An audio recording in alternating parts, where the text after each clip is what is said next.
we have another young Indian with us, Voice of the Young series. Hello, everyone. Today, right now, we have Shubham Kumar with us. Let's listen to him. Over to you, Shubham. Thank you, Professor Mathur. I would like to thank you for giving me this opportunity to be part of this Young India series. So I will start with a brief intro about me. So I'm currently engaged as Mahatma Gandhi National Fellow with Ministry of Skill Development and Entrepreneurship, Government of India. So I'm currently posted in Siwan district of Bihar. Prior to this, I did my Masters in Economics from Gokhale Institute of Politics and Economics, Pune. And I've also did a postgraduate diploma in statistical methods and analytics from Indian Statistical Institute, Tezpur. So I will. Tezpur means where is that?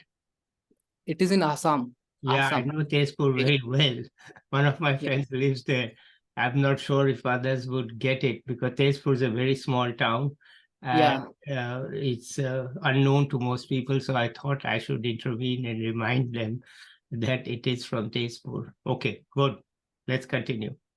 And so what I will do is that I will share my journey from my schooling days, and also while sharing my journey, I will also discuss the problems that I faced during my journey.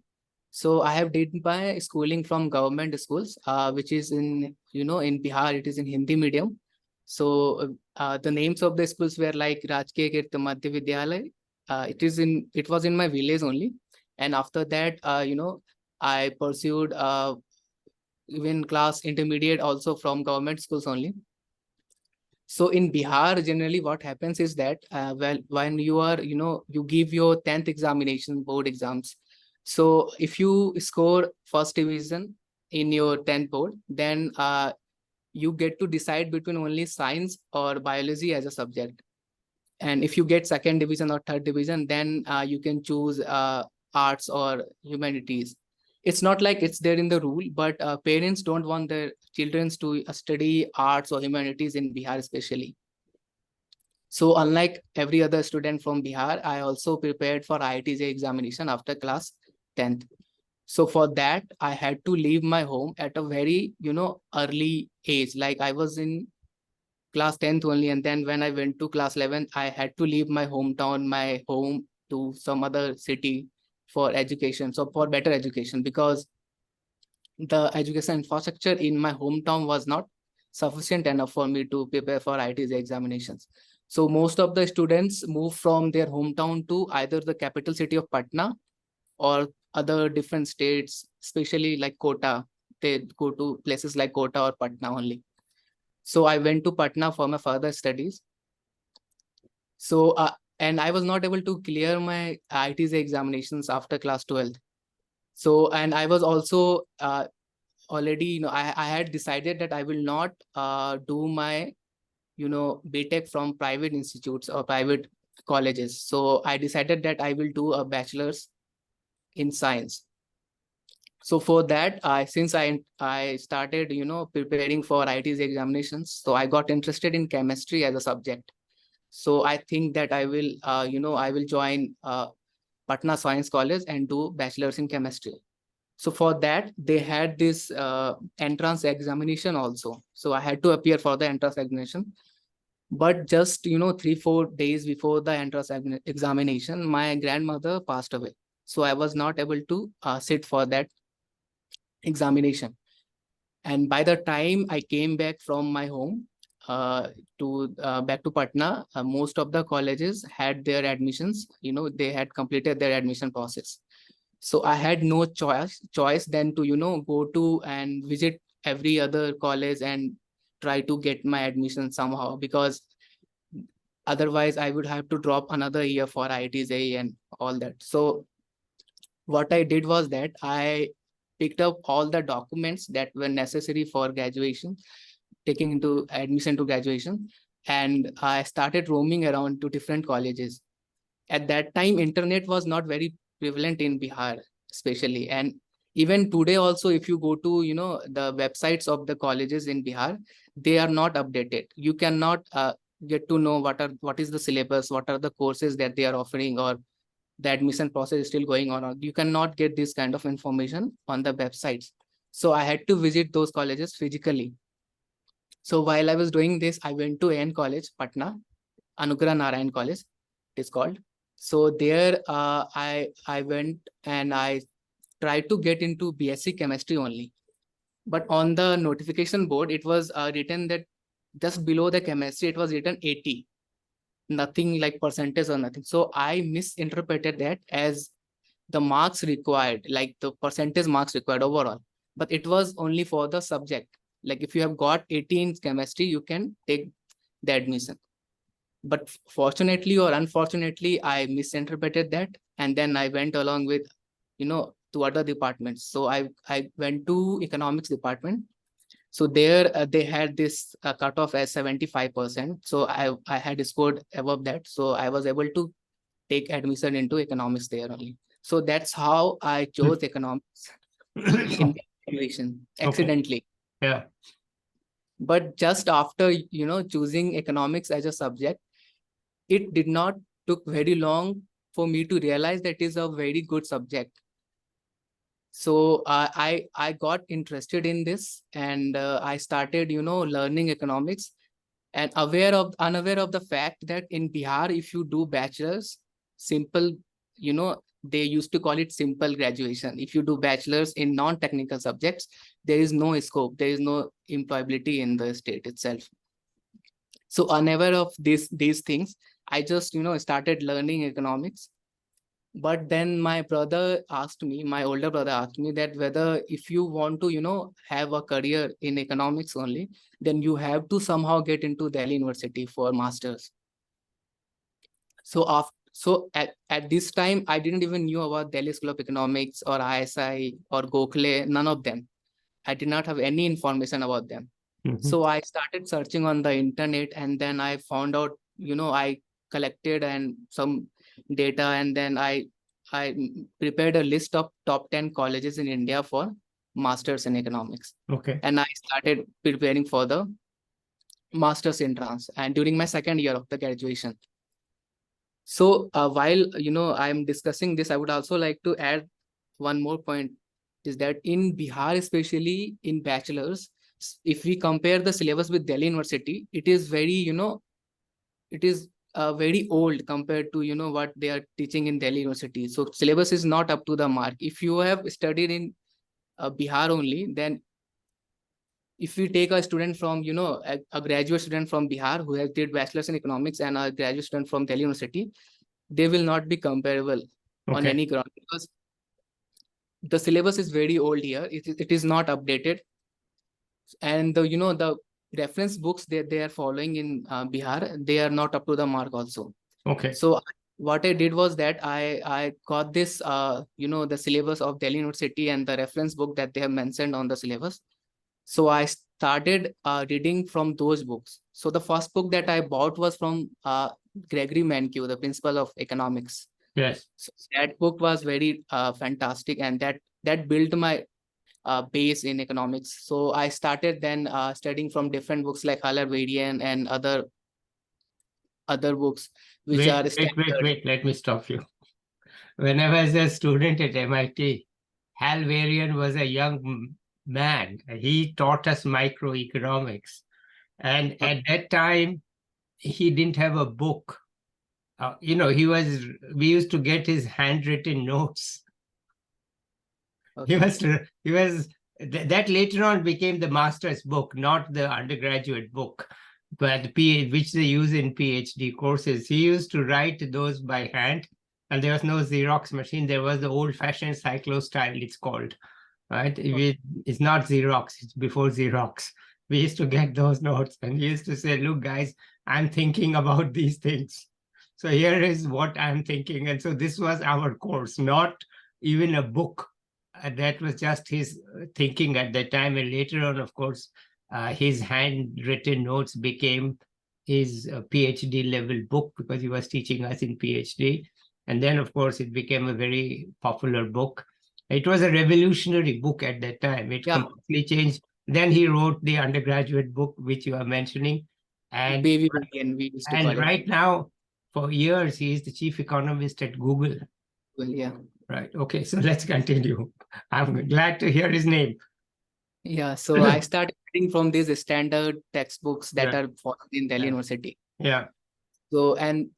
So there was also one more problem with this, that when you self-study, you can study everything, but when we do the problems, we get stuck somewhere. Yeah. And there's no one to, solve my problems here in my cities. So what we had only one choice, to go to Delhi and prepare for the MA entrances. And also there was a problem with my college. They took 4 years to give me a degree of bachelor's. Yeah. So it is very common in Bihar. Yeah. So it took me 4 years to get my bachelor's degree. So after that, I went to Delhi for preparation of MA entrances. So I joined Amit Goel's classes. So he's very brilliant teacher. So from there, I started preparing, and at the same time, I think Niti Aayog started hiring young professionals for. So there was this advertisement on the paper about young professionals that Niti Aayog wanted to hire. And then after 1 and 2 months, I also saw a piece of paper where they have mentioned the profiles of students who joined them as a young professionals. Most of them were from Delhi School of Economics or ISI, or they were working in JP Morgan or companies like Deloitte. So at that time, I thought that after doing my master's, I will do something like this. Yeah. So, and I started my preparation, and while I was doing this, I also came in contact with a friend who was also pursuing this. He was also preparing for the master's entrances. So we together prepared for the entrances, and I was able to clear the entrance examination of ISI Delhi. So the cutoff was 378, and I was able to score 416. Okay. But then sectional cutoff was 78 in mathematics, and I only got 76. Yeah. And then they had this very weird rule. I don't know why it was in the place, that you have to choose your college first. Yeah. Whether you want to study in ISI Delhi or ISI Kolkata. Yeah. While applying. So Yeah. I chose ISI Delhi, and the cutoff of ISI Delhi was higher than ISI Kolkata that year. Yeah. So if I would have applied for ISI Kolkata, I would have got the admission. Okay. So because of this rule, I was not able to get into ISI. Yeah. Then I was able to, but somehow I was able to clear the entrance of Gokhale Institute. So at that stage also, I had this lack of information, because I'm the first first generation learner. It's not like my grandfather or father is not educated. They are educated, but they have not studied till masters, or no one has did PhD in my relation. Yeah. So I had no idea that if you want to do PhD in economics, then what should you do in your masters? Like, Yeah. whether I should choose financial economics or international economics or general economics. I was not aware of these facts. So while applying for Gokhale, I saw this. They are offering international business economics and finance. So in that there was micro, there were macro, and then international trade, multinational enterprises, everything. So I thought that it has content of general, it has content of financial economics and international also. So I chose for that subject. Yeah. Unaware of the fact that the micro in IBEF is different from micro in general economics. Okay. The depth that they are teaching micro. So in general economics, the micro is taught with the perspective of research, and in international business, you will get, you will not get very deep idea about micro or macro, nothing. Yeah. I was unaware of this fact. I chose IBEF. When I went to college, I got to know from my seniors that if you want to pursue PhD, you should choose general economics. But I was not allowed to change my choice of, first choice. They did not allow me to pursue general economics. So I end up, pursuing my master's in international business economics and finance only. So these were two problems that I faced because of, lack of information, or no one was there to guide me like what to do. So after that, since it was my dream to study in ISI. So even after my master's, I tried to get into ISI. So there was this course, postgraduate diploma in statistical methods and analytics.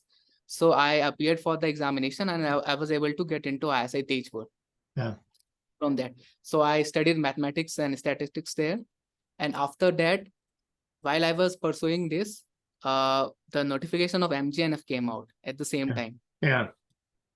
The moment it came out, I applied for it, and then I got selected for this fellowship. It was already my dream to work in such kind of role, to get the understanding on the ground, what the subjects that we study and how it. So after this, pursuing my diploma, I have did this MGNF fellowship. So currently I am doing this, and I am currently posted in Siwan district of Bihar. It is a border state of Bihar. So I would also like to discuss Border the kind with of what? Border with what?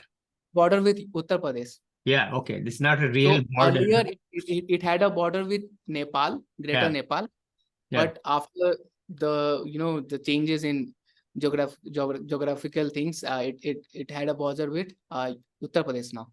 Yeah. But it is still in Hindi. Siwan means the Seema. Yeah. Border. So Yeah, that is Seema. called as Siwan. Hmm. So currently what I'm doing is that I'm helping district administration in functioning of district skill committee. So there is a skill committee formed in every district to gather the needs of individuals to get them more employable. So what happens is that in a district there are different departments, 10, 12 or 14 departments, even more than that are there. So each of them are running their skill training programs. Yeah. But there was no committee to integrate them together. So one department was unaware of the skill training programs running in the other department. So with the objective of this, they had formed this district skill committee in the districts. So before I joined as a MGN fellow, there were only 2 or 3 meetings that were held in the district. But since I have joined, I was able to conduct 14 or 16 district skill committee meetings in the district. Yeah. So as part of this, I work on job fairs also to organize job fairs for candidates, and then visits to self-help groups and young entrepreneurs that they are doing currently. So these kinds of works are there, and it is a pretty challenging job because you have to visit to different places in the district to get the real data and real understanding of the things that are going on in the district. And then we are also helping prepare reports like district skill development plan, and then doing skill gap surveys and all. Yeah. So, but far from the international option that you chose in Gokhale, it is because very, I was not because very local now. Yeah, that was uninformed decision from my side. Because I was aware of the fact that what should I do. Yeah. Okay. Good. So, but right now you are talking to me from Patna or from Siwan? I'm currently in Patna because of this stomach infection that I told you. Okay. All right.